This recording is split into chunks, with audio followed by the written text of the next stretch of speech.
I'm going to read some questions to you because the spokesman refuses to talk to me, so I'm going to put some questions to you, okay?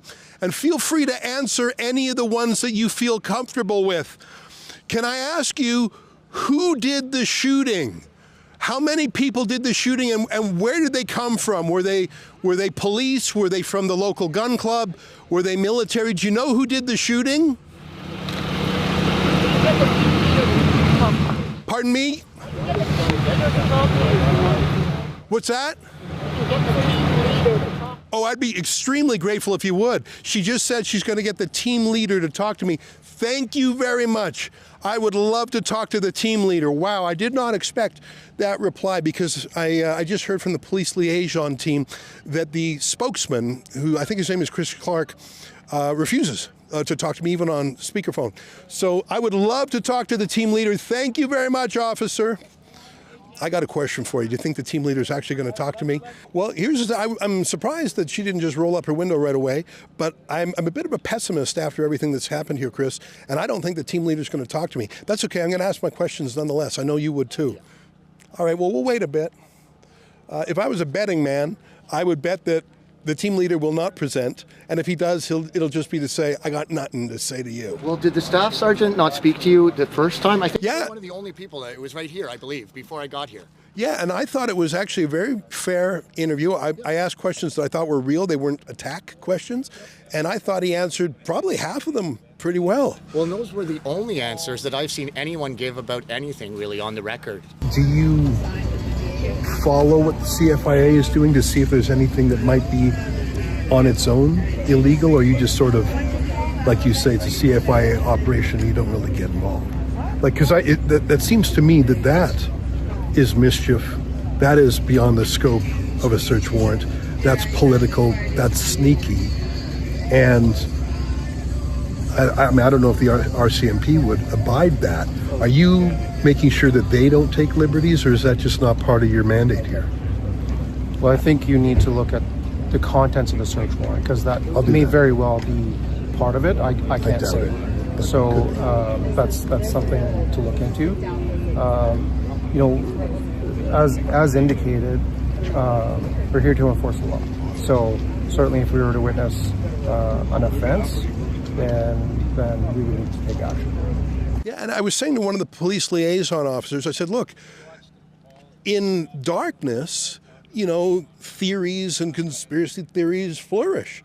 It breeds paranoia. Well, yeah, and especially if you expect transparency from your police. A shocking international incident happened here yesterday, and there are legitimate questions in the public interest.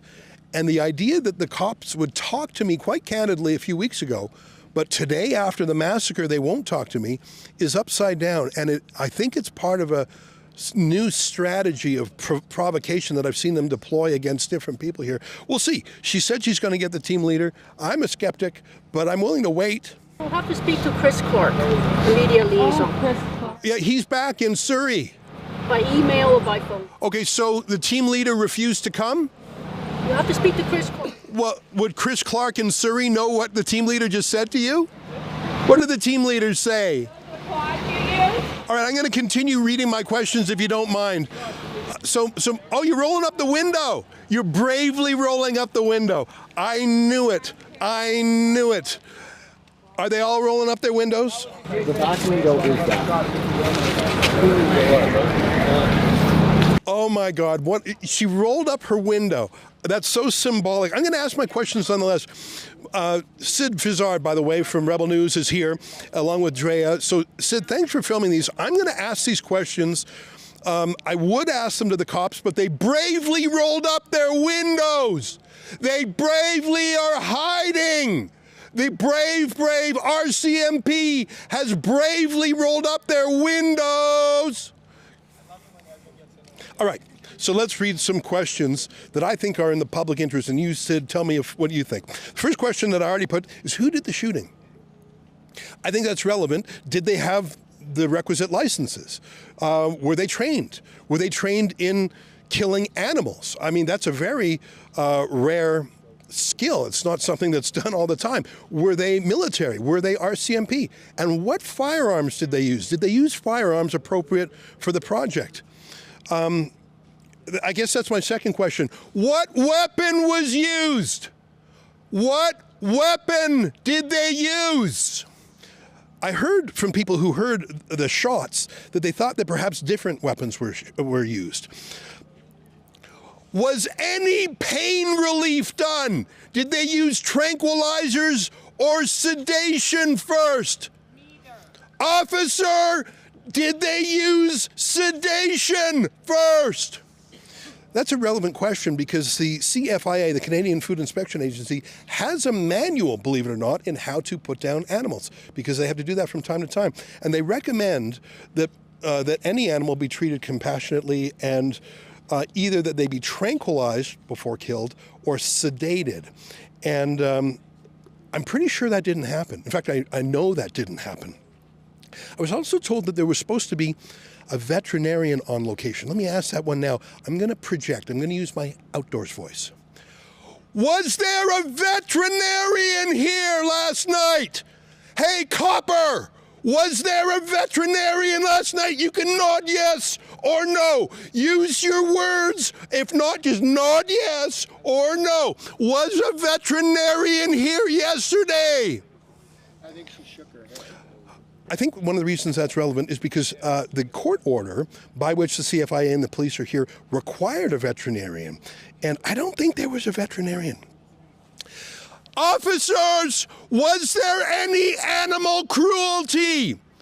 Did you observe any pain that the animals were in?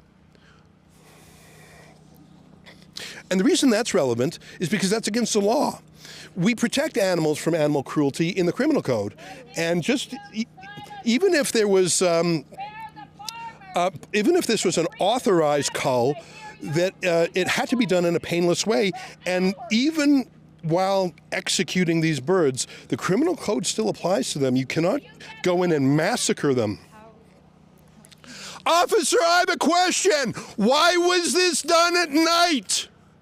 Why did this happen in the dead of night? Why did you do it at night, in the dark? When they were supposed to be resting. That's a good point. That's when they rest. But in the dark makes no sense for any public health reason, for any medical reason, other than there's two reasons I can think of to do it in the night. Number one, to hide from the light of public scrutiny. What's done in the dark will be brought to the light. That's what the good book says. They did it in the dark. Why did you do it in the dark? Hey, Copper, come out here. Come out here. Bravely come here. You know, this is very embarrassing for the RCMP, I have to say. The second reason to do it in the dark is for terror. To teach these farmers a lesson. How dare you? How dare you challenge us? I think it's a metaphor for how everything is being done here. Don't you think? From the drones overhead to the no-fly zone overhead to disabling the surveillance cameras. I think it's a metaphor. Why did you allow the CFIA to knock out the surveillance cameras? Coppers, I'm talking to you! Show me the respect of answering. Just nod up and down or nod this way. Roll down your window, you coward! Roll down the window, you coward! I'm just expressing myself. If I'm arrested, those are my suspects. Here's another question I have. I understand from the family that they've actually lodged some complaints against the CFIA with the RCMP. Isn't that weird? Because the RCMP have been covering for the CFIA. But the families have presented evidence of possible crimes, including, I mentioned, the animal cruelty to the police. Have they actioned them? For example, have they put an officer on have they opened up a file? Have they started collecting evidence while the evidence is hot? I don't think so, because I think they're colluding with the bad guys. Let me ask, have you actioned any of the complaints? Have you treated the complaints of the family against the CFIA? Have you assigned an investigator to those complaints? I know you can hear me. Your back window is down. You're not fooling anybody. You look stupid. You look embarrassed to be here, and I think that's the right thing. I think you're ashamed of yourselves. I think you're ashamed of yourselves, as you should be. Here's my point. I was here a few weeks ago, and I actually had a fairly fruitful interview with an officer from Chris Clark, named Chris Clark, that was his name. And I talked to him at some length, and he was very chatty. In fact, here's a clip from my conversation with that officer a few weeks ago. Take a look. If the owners of the farm tried to restart the surveillance cameras, would that be something that you would impede? And I haven't spoken to them about this. I'm just thinking, for protecting people from intruding in the zone, I understand the search warrant. It would be like a house that was a crime scene. There's yellow tape, do not enter.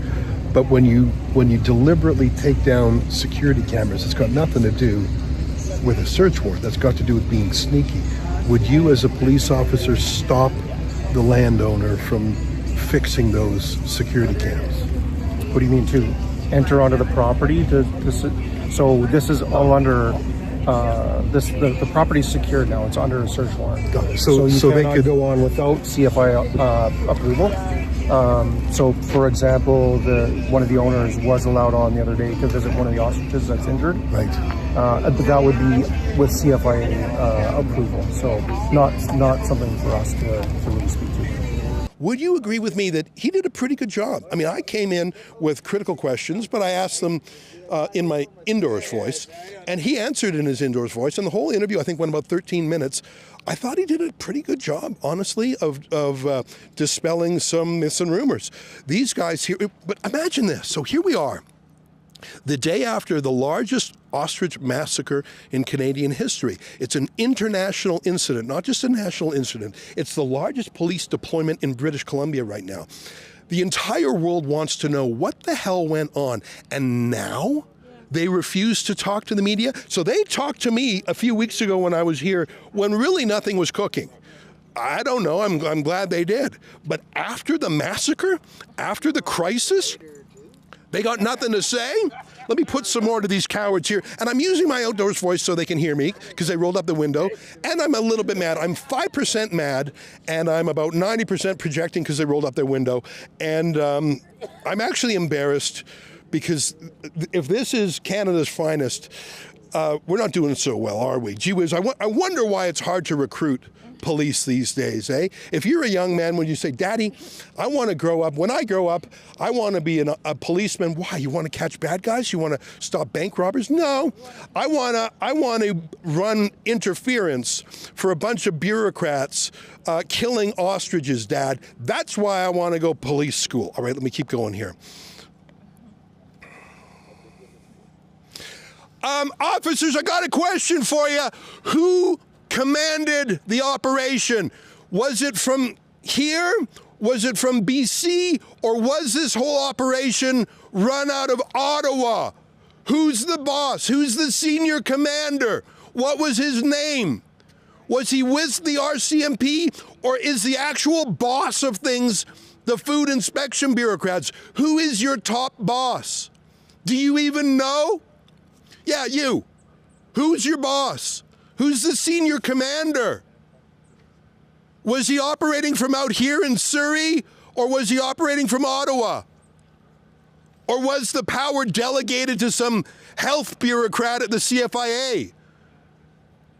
Who told you to roll up your window, or is that just your own natural reflex? Who's the boss?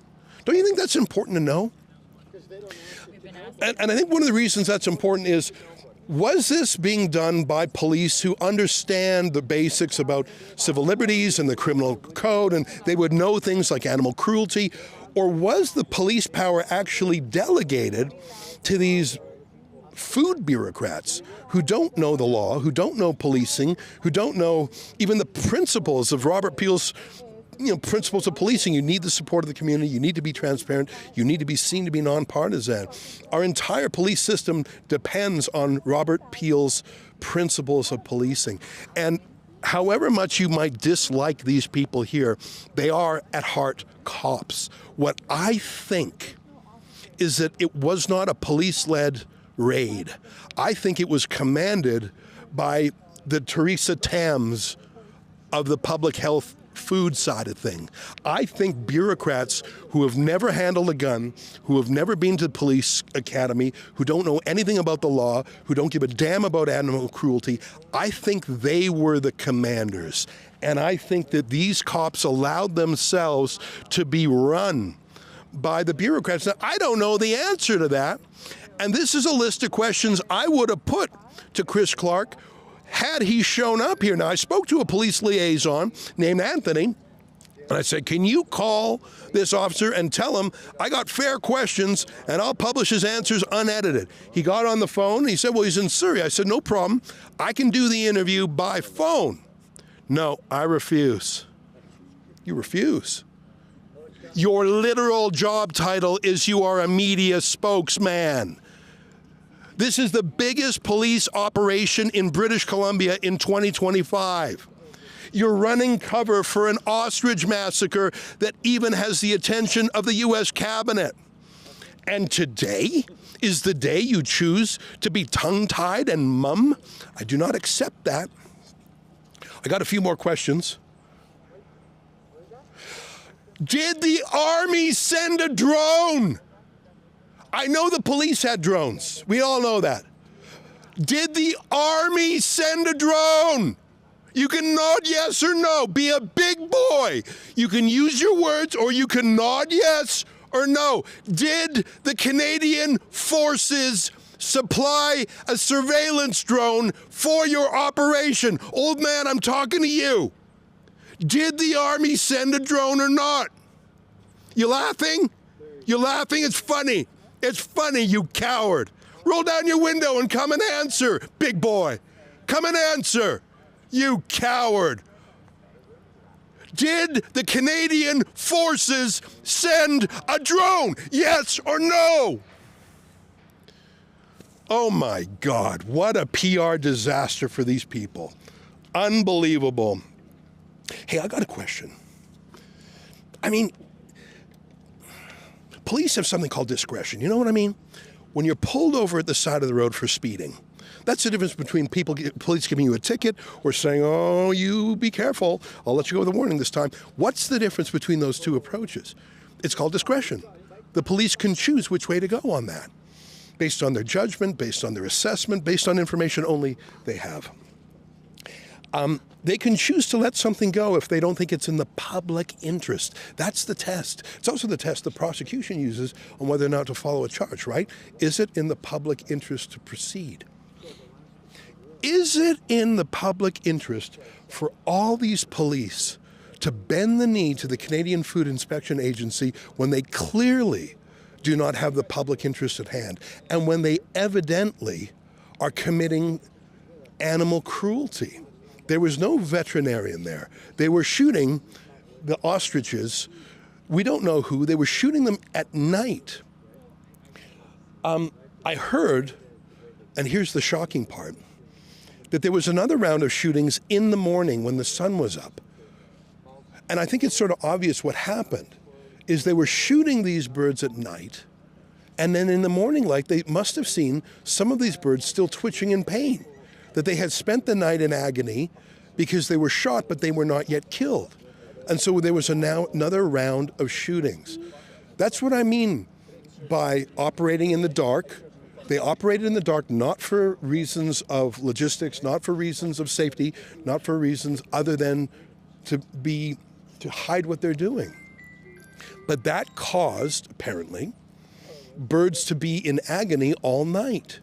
There was no veterinarian, as was required by the court order, and they did their shooting at night. And so in the light of day, they had to properly go in and kill the birds that had only been injured all night. At what point do police say, whoa, guys, we're here to stop you from being overrun by 20 well-meaning peaceful protesters, but we can't look away. You are committing animal cruelty and breaking the law. At what point do these officers have to use their discretion and say, you know what, I'm going to stop this just while we check up on things. This is not going lawfully. At what point do these police have a moral duty? And I think that's one of the reasons why there was a police chaplain here the other day. Did you see that? Do you know what a police chaplain is? It's just what it sounds like. It's a pastor whose job is to provide the police with moral support after a moral crisis. So, for example, God forbid, a school shooting where officers see the most horrific thing imaginable. God forbid, to see children being shot. A police chaplain would deploy to give courage and hope and a way of coping with that distress. Why was the chaplain here the other day? I'm not talking about today after the massacre of the birds. Why was the chaplain here a few weeks ago? I think it's obvious why. Because of the morally impossible situation that these police have found themselves in. They're hated by the local community. They're being asked questions daily about why they're not stepping in and upholding the law. And I think some of these police actually have a conscience, which is why they brought in the chaplain. They're collecting all of our eggs now that they wouldn't let us pick up. All of our eggs are in that barn, and there they are in their truck. Their CFIA is in that barn right now, taking all of our eggs. Guaranteed. Do you think they're going to destroy them? What do you think they're going to do? Or do you think they're maybe going to use our science? Do you think they're going to use the antibodies out of those eggs? They already hired Lafont Medical out of Quebec to make our science. They're backing up. They're taking our eggs right now. They killed our animals. They'll take the eggs. They'll create the science. And they'll destroy life. They'll destroy a family. Destroy a family in the middle of the night. There's no coming back from this. There's no coming back from this. There's no coming back from this. It's Katie Pisitny, the farmer of the ostrich farm. I'm going to ask one last question of the cops. And then what I'm going to do is I'm going to post this video and I'm going to send it to the media spokesman. And maybe he'll have some answers. I don't have a loud enough voice to holler all the way to Surrey. I offered to do the interview by phone, but I think he's been instructed not to. Here's my last question. Last question, coppers, when are you leaving? When are you leaving? I know you can hear me. You're like a child pretending you can't hear me. When will you leave? When will you leave? Do you not know? Do you not know who your boss is? Is it the CFIA? Is it the RCMP? Who's your boss? When will you go home? No one wants you here. It's pretty obvious. Why are you here? I mean, the massacre was yesterday. Why is there probably 50 police still here? I know you can hear me because your back window is open. Why can't you answer such a simple question? Don't you see you're murdering your reputation? Why are you letting the Canadian Food Inspection Agency tell you how to police? And why are you obeying their insane orders? Since when do you become mall cops, hireable by any bureaucrat? When will you leave? I think it's a fair question. I mean, literally, the search warrant under which these people are here does not have an expiry. That's pretty weird, isn't it? I mean, the birds have already been killed, and I understand they've been taken away. We heard from Katie Pisitny, the farmer, that they're now taking the eggs. And she suspects it's because the eggs actually have medical value. If you recall the letter from Robert F. Kennedy Jr. to our health minister in Canada, he says these birds are very special because they did get sick from avian flu, but then recovered. They have natural herd immunity now. That's very valuable medically. And Robert F. Kennedy Jr. proposed that the United States and Canada examine these birds together. In fact, in the letter, which was quite astonishing, Kennedy said even if Canada didn't want to do that, the states would do it for us. They would pay for it. Why would you not do that? So Katie's wondering that maybe the eggs are being taken for, I don't know, some other purpose. That's the thing. The questions I've asked, I don't know, about 15 questions or so. I asked them in my outside voice, and I used a few insults to try and get the cops to answer. Didn't work. But those were all legitimate public policy questions, don't you think? Who did the killing? What weapons were used? Why didn't you use tranquilizers? Was a veterinarian on site? Why did you do them at night? Did you use a drone from the Canadian Armed Forces? Why was the chaplain here? Who was commanding these forces? Was it police or was it CFIA? Was it commander based here in British Columbia or was it someone in Ottawa? Why won't you use your own discretion and exercise your police knowledge rather than obeying CFIA? Do you doubt that these are genuine questions in the public interest? And do you doubt that if the cops actually answered some of these questions, do you doubt that they would dispel rumors, theories, conjecture? But I think that's what they want. In fact, let me close on this. I've seen some shocking videos over the last 48 hours where police seem to deliberately try to provoke protesters and journalists and even the neighbor. The neighbor just told me, and I hope I'm not telling tales out of school, the neighbor told me that at night they put the drone over his house and turned the lights on. What are you doing? Why are you harassing him? And the police liaison teams, who were supposed to be energy absorber sort of liaisons, as the name suggests, I saw one of them take on Chris Dacey in the most bizarre way, a provocative attempt to irritate, annoy, and here's my theory. I think the police have a new set of instructions. I think over the last 48 hours, and frankly over the last 10 months, the Canadian government and even the RCMP has absolutely been torn to ribbons in the court of public opinion. They may have won in the court of law. The Supreme Court may have declined to hear the appeal. But in the hearts and minds of Canadians and people around the world, it's been a disaster. I was in Nashville, Tennessee a week ago, and someone said, "What's up with those ostriches?" People around the world want to know. And the police have decided, do not explain, but here's a new tactic. We've got to flip it around. And there's a term in psychology that's used to deal with sexual abusers who are caught. They have a form of gaslighting that psychologists call DARVO, D-A-R-V-O. It's an acronym. It stands for deny, accuse, reverse victim and offender. So in the case of sexual offenders, no, she came onto me, I didn't come onto her, she entrapped me. It's flipping it around. It's trying to put the accuser on the back foot. It is basically a psychological term for gaslighting, to flip the script. By trying to provoke Chris Dacey, the family, the farm woman, master of the farm, the neighbor, what are they trying to do?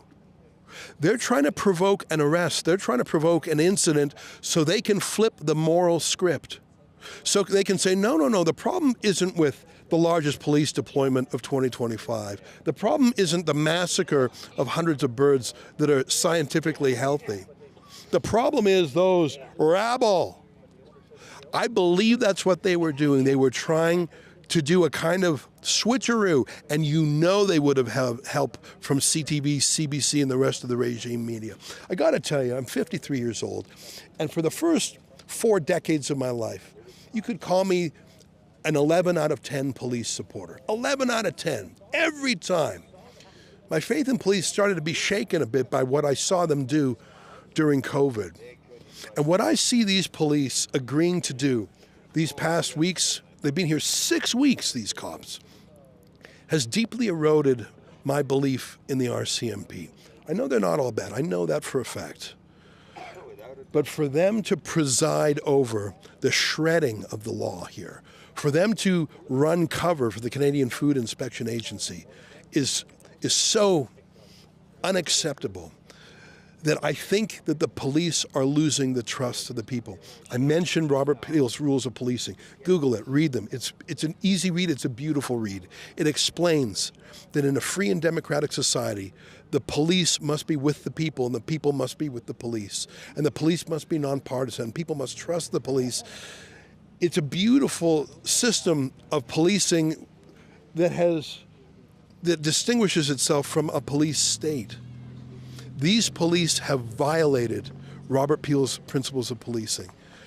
And the very fact that on the day after the massacre, they will not provide a spokesman to explain things or to answer my questions. And even though I hollered them because she rolled up her window, you can't deny that the questions I put are legitimate.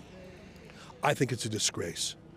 If you want to learn more and follow the coverage of my friends, Rebel News has been here since the beginning. My friend Sidney Fazard, who's filming this right now, my colleague Drea Humphrey, we've had other journalists here. We have been covering this since the beginning at SaveTheOstriches.com. Oh, here's a cop. Hey, come back, come back, come back. Don't run away. Don't run away. Comrades, come back here. Don't run away. Don't run away. Don't run. Don't run. Run away. For Rebel News, I'm Ezra Levant.